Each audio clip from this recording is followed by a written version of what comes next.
అది 1934 సరిగ్గా James Chadwick అనే ఫిజిసిస్ట్ న్యూట్రాన్స్ని కనిపెట్టిన 2 సంవత్సరాల తర్వాత వాల్టర్ బేడ్ అలాగే కాలిఫోర్నియా ఇన్స్టిట్యూట్ ఆఫ్ టెక్నాలజీకి చెందిన ఫ్రిడ్జ్ వెక్లే అనే ఇద్దరు ఆస్ట్రానమర్స్ కలిసి ఒక కొత్త రకమైన నక్షత్రాలకు చెందిన ఎక్స్ప్లెనేషన్ని మన ముందుకు తెచ్చారు.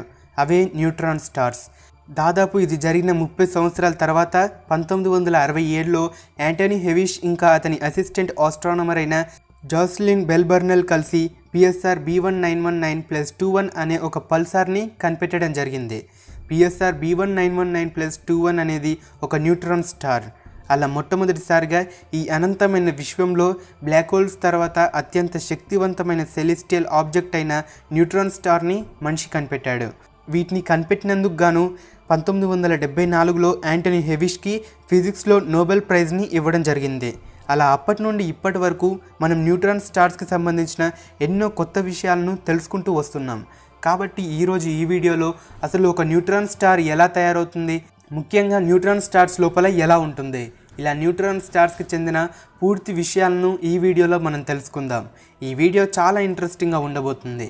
మరి ఇంకెందుకు ఆలస్యం, let's start our today's episode.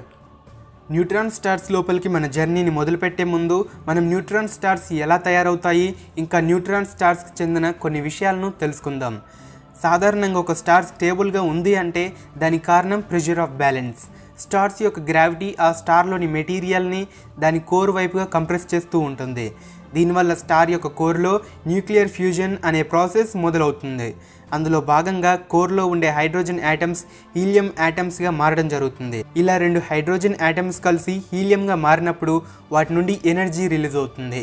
అలా రిలీజ్ అవుతూ ఉండే ఎనర్జీ గ్రావిటేషనల్ ఫోర్స్కి ఆపోజిట్ డైరెక్షన్లో బయటకు రావడానికి ట్రై చేస్తుంది. అలా ఈ ఎనర్జీ ఒక స్టార్ పూర్తిగా కంప్రెస్ అవ్వకుండా గ్రావిటేషనల్ ఫోర్స్ని బ్యాలెన్స్ చేస్తూ ఉండడంతో ఆ స్టార్ స్టేబుల్గా ఉండగలుగుతుంది. అయితే కాలం గడిచే కొద్దీ స్టార్లో ఉండే హైడ్రోజన్ మొత్తం హీలియంగా మారిపోతుంది. ఈ సమయంలో మన సూర్యుడి లాంటి నక్షత్రాలు రెడ్ జైంట్ స్టేజ్లోకి ఎంటర్ అవుతాయి. ఈ స్టేజ్లో స్టార్లో ఉన్న హీలియం కార్బన్గా ఇంకా ఆక్సిజన్గా మారడం జరుగుతుంది. తర్వాత అది వైట్ డ్వార్ఫ్ స్టార్గా మారిపోతుంది.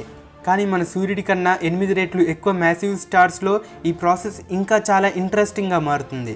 అదేంటంటే సడన్గా స్టార్ స్టేబుల్గా ఉండడానికి కారణమవుతున్న ప్రెషర్ ఆఫ్ బ్యాలెన్స్లో గ్రావిటీ విన్ అవుతుంది. ఇప్పుడు స్టార్ యొక్క మెటీరియల్ ముందు కంటే వేగంగా కంప్రెస్ అవ్వడం మొదలవుతుంది. అలా స్టార్ లోపల కొత్త కొత్త లేయర్స్ ఏర్పడతాయి. కార్బన్ కొన్ని వందల సంవత్సరాల్లో నియాన్గా మారుతుంది. నియాన్ 1 సంవత్సరంలోనే ఆక్సిజన్గా మారుతుంది. ఆక్సిజన్ కొన్ని నెలల్లో సిలికాన్గా, సిలికాన్ 1 రోజులోనే ఐరన్గా మారిపోవడం జరుగుతుంది. ఐరన్ ఎటువంటి మెటీరియల్ అంటే ఇది ఏ ఎనర్జీని రిలీజ్ చేయదు, ఇంకా ఇందులో ఎటువంటి ఫ్యూజన్ ప్రాసెస్ జరగదు. ఇప్పుడు ఫ్యూజన్ కూడా ఆగిపోవడంతో స్టార్ని కంప్రెస్ చేయకుండా ఆపడానికి స్టార్లో ఎటువంటి ఎనర్జీ ఉండదు. అలా స్టార్ ఈ ఐరన్ కోర్ని ఇంకా చాలా చాలా కంప్రెస్ చేయడం మొదలు పెడుతుంది. ఇక్కడే ఐరన్ కోర్లోని యాటమ్స్లో ఇంట్రెస్టింగ్ థింగ్స్ జరుగుతాయి. యాటమ్స్లోని ఎలక్ట్రాన్స్ ఎప్పుడు కూడా వాటి ఆర్బిట్లోనే ఉండటానికి ట్రై చేస్తూ ఉంటాయి. దీన్నే ఎలక్ట్రాన్ డీజెనరసీ ప్రెషర్ అంటారు.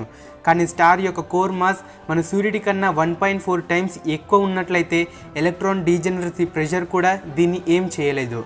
దాంతో యాటంలో ఉండే ఎలక్ట్రాన్స్ అలాగే ప్రోటాన్స్ ఫ్యూజ్ అయ్యి న్యూట్రాన్స్గా మారిపోతాయి. ఈ సమయానికి దాదాపు స్టార్స్ యొక్క కోర్ 20 కిలోమీటర్స్ వరకు తగ్గిపోతుంది. ఇప్పుడు స్టార్ కోర్ని ఇంకా కంప్రెస్ చేస్తూనే ఉంటుంది. అయితే ఇక్కడ న్యూట్రాన్ డీజెనరసీ ప్రెషర్ యాక్షన్లోకి వస్తుంది. అంటే ఈ న్యూట్రాన్స్ కూడా ఎప్పుడూ ఒక దగ్గరకు స్క్వీజ్ అవ్వకుండా ఉండటానికే ట్రై చేస్తూ ఉంటాయి. కానీ స్టార్ యొక్క ప్రెషర్ న్యూట్రాన్స్ని కూడా చాలా చాలా కంప్రెస్ చేస్తూనే ఉంటుంది. అలా ఈ కోర్ మన సూర్యుడి మాస్ కన్నా 2.8 టైమ్స్ ఎక్కువ మాస్ని గెయిన్ చేసినప్పుడు అందులో ఉన్న న్యూట్రాన్స్ అన్నీ ఒక్కసారిగా కొలాప్స్ అయ్యి ఒక ప్యాటర్న్లోకి వచ్చేస్తాయి. ఇది చాలా అంటే చాలా పవర్ఫుల్ షాక్ వేవ్ని రిలీజ్ చేస్తుంది. దాంతో స్టార్ యొక్క అవుటర్ లేయర్స్ ఇంకా యాటమ్స్లోని న్యూట్రినోస్ కూడా స్పేస్లోకి విసిరేయబడతాయి. దీన్నే సూపర్ నోవా ఎక్స్ప్లోజన్ అంటారు. ఇప్పుడు కేవలం స్టార్ కోర్ మాత్రమే మిగిలి ఉంటుంది. అయితే ఇప్పుడు మిగిలిన కోర్ యొక్క మాస్ 1.5 నుండి 3 సోలార్ మాసెస్ మధ్యలో ఉన్నట్లయితే అది న్యూట్రాన్ స్టార్గా మారుతుంది.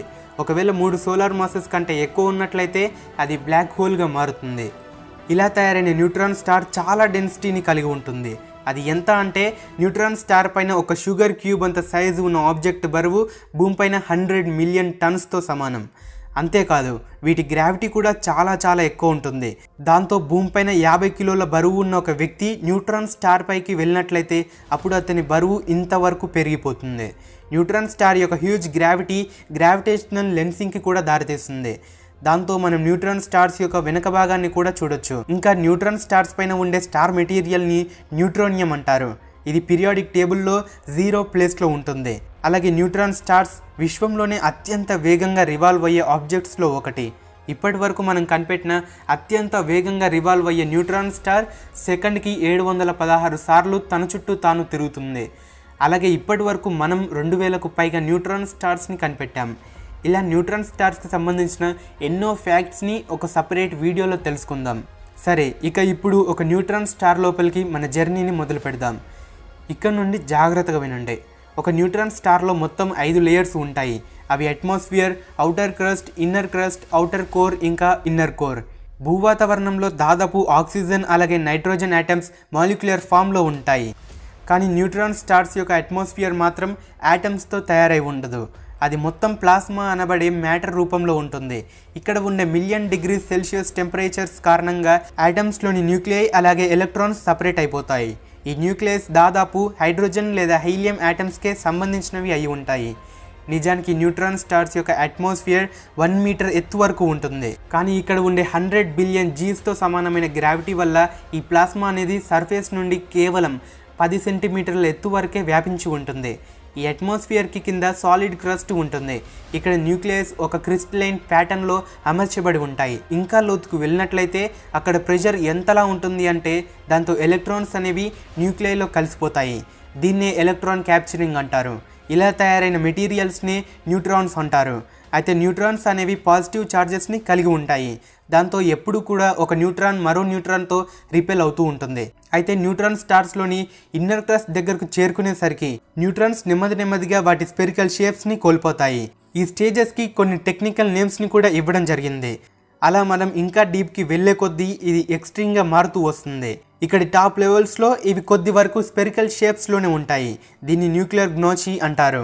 ఇంకా లోతు వెళ్ళినట్లయితే అక్కడ ప్రెషర్ ఎంతలా ఉంటుంది అంటే ఆ ప్రెషర్కి న్యూట్రాన్ డీజెనరసీ ప్రెషర్ కూడా న్యూట్రాన్స్ని ఒక దగ్గరకు స్క్వీజ్ అవ్వకుండా ఆపలేదు. అలా ఈ న్యూట్రాన్స్ అన్నీ కలిసి న్యూట్రాన్ స్ట్రింగ్స్ లాగా మారడం జరుగుతుంది. దీన్నే న్యూక్లియర్ స్పెగటీ అంటారు.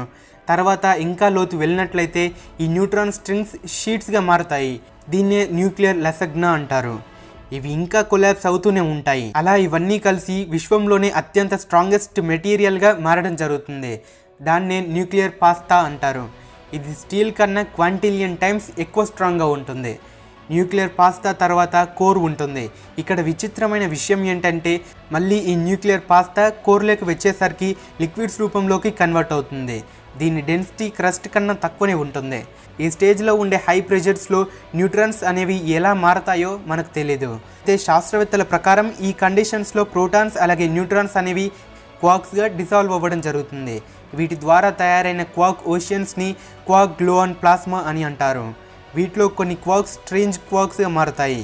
వీటిని విశ్వంలోనే అత్యంత ఎక్స్ట్రీమ్ థింగ్స్ అని కూడా చెప్పొచ్చు. ఒకవేళ మీరు స్ట్రేంజ్ క్వార్క్స్ గురించి ఇంకా డీటెయిల్గా తెలుసుకోవాలి అంటే నాకు కామెంట్ చేసి తెలపండి. వీటి గురించి ఒక సపరేట్ వీడియోని చేస్తాను. ఇలా క్వార్క్స్ ద్వారా తయారైన లిక్విడ్స్కి ఎటువంటి ఫ్రిక్షన్ అనేది ఉండదు. అయినప్పటికీ వీటి గురించి మనకు తెలిసింది చాలా తక్కువ. సరే, ఇక ఈ డెన్స్ ఆబ్జెక్ట్స్ నుండి బయటకు వచ్చేద్దాం. న్యూట్రాన్ స్టార్స్ తయారైన మొదట్లో చాలా వేగంగా తిరుగుతూ ఉంటాయి. అలాగే న్యూట్రాన్ స్టార్స్కి విశ్వంలోనే అత్యంత పవర్ఫుల్ మ్యాగ్నెటిక్ ఫీల్డ్స్ ఉంటాయి. ఈ మ్యాగ్నెటిక్ ఫీల్డ్స్ వల్ల న్యూట్రాన్ స్టార్స్ యొక్క పోల్స్ నుండి హై ఎనర్జెటిక్ పార్టికల్స్ బీమ్స్ రూపంలో ఔటర్ స్పేస్లోకి అత్యంత వేగంగా ప్రయాణిస్తాయి. ఈ బీమ్స్ని పల్సార్స్ అంటారు. దాదాపు న్యూట్రాన్ స్టార్స్ని మనం పల్సార్స్ ద్వారానే కనిపెట్టాం. ఈ న్యూట్రాన్ స్టార్స్ తయారైన మొదట్లో వీటి మ్యాగ్నెటిక్ ఫీల్డ్ మన భూమి యొక్క మ్యాగ్నెటిక్ ఫీల్డ్ కన్నా క్వాడ్రిలియన్ టైమ్స్ ఎక్కువ ఉంటుంది. ఈ స్టేజ్లో వీటిని మ్యాగ్నెటార్స్ అంటారు. కానీ కాలం గడిచే కొద్దీ ఇవి వీక్గా అవుతూ వస్తాయి. అయితే దాదాపు న్యూట్రాన్ స్టార్స్ బైనరీ సిస్టంలోనే ఉంటాయి. అంటే ఇవి ఎక్కువ వరకు ఏదైనా మ్యాసివ్ స్టార్తో లేదా మరో న్యూట్రాన్ స్టార్తో కంబైన్ అయ్యి ఒకదాని చుట్టూ ఒకటి తిరుగుతూ ఉంటాయి. అయితే 2 న్యూట్రాన్ స్టార్స్ బైనరీ సిస్టంలో ఉన్నట్లయితే అప్పుడు ఆ 2 న్యూట్రాన్ స్టార్స్ వాటి ఎనర్జీని రేడియేట్ చేస్తూ అలాగే గ్రావిటేషనల్ వేవ్స్ని జనరేట్ చేస్తూ ఈ 2 స్టార్స్ కొలాప్స్ అవ్వడం జరుగుతుంది. దీన్నే కిలోనోవా ఎక్స్ప్లోజన్ అంటారు. ఈ ఎక్స్ప్లోజన్లో భాగంగా కొంత సమయం వరకు హెవీ న్యూక్లియై మళ్ళీ క్రియేట్ అవుతుంది. ఈ న్యూక్లియై పార్టికల్స్ మళ్ళీ రీఅసెంబుల్ అవుతాయి. రీసెంట్గా శాస్త్రవేత్తలు కనిపెట్టిన దాని ప్రకారం ఈ మెటీరియల్ విశ్వంలో మోస్ట్ హెవీ ఎలిమెంట్స్ అయిన గోల్డ్, యురేనియం, ప్లాటినం వంటి వాటి తయారీకి కారణమై ఉంటాయి.